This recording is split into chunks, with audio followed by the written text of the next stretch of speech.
चाहे ध्रुव जी हो, चाहे प्रहलाद जी, चाहे मीरा जी, चाहे झांसी की रानी, चाहे रुक्मिणी जी, चाहे राधा जी, चाहे सावित्री जी, आखिर माँ के गर्भ से ही उत्पन्न होते हैं। हम शंकराचार्य हैं। विश्व में सबसे बड़ा पद है यह।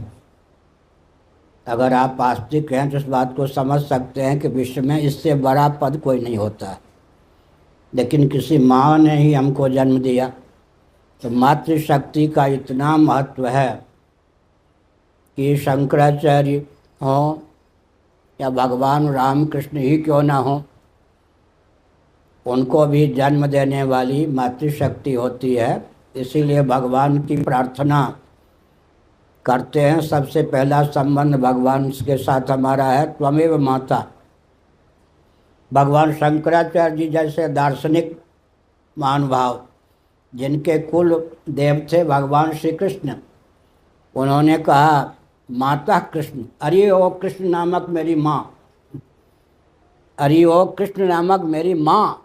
भगवान कृष्ण की भी आराधना शंकराचार्य जी ने माँ कह के की। तो मातृशक्ति का बहुत महत्व है। आप रामचरितमानस पढ़ लो, मनुस्मृति नहीं पढ़ते तो रामचरितमानस में वीटो पावर का उपयोग करती हुई कौशल्या जी ने क्या कहा, रामलला आए, बेटा कुछ दूध ले लो, आज तो तुम्हारा अभिषेक होना है, राज तिलक। नहीं माँ, पिता दीन वही कानन राजू, मुझे राज तो मिला है, पिताजी ने वनवास दिया है, वन का राजा बनाया है। सहम गई। कौशल्या जी ने उस समय क्या कहा, जो केवल पितु आयस ताता, अरे वो बेटे केवल तुम्हारे पिता ने आदेश दिया हो तो मनुस्मृति के अनुसार विशेषाधिकार का, वीटो पावर का प्रयोग करके मैं कहती हूँ, मैं आज्ञा देती हूँ वन मत जाओ। धर्मशास्त्र के अनुसार बेटे पर पिता की अपेक्षा माँ का अधिक अधिकार होता है, तुम्हें पाप नहीं लगेगा।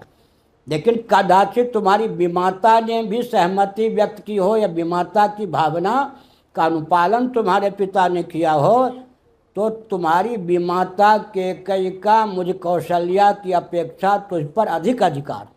तटस्थ होकर मत देखिए, आप वीरा उठाइए, संकल्प लीजिए, मुझे भारत को हिंदू राष्ट्र करना है।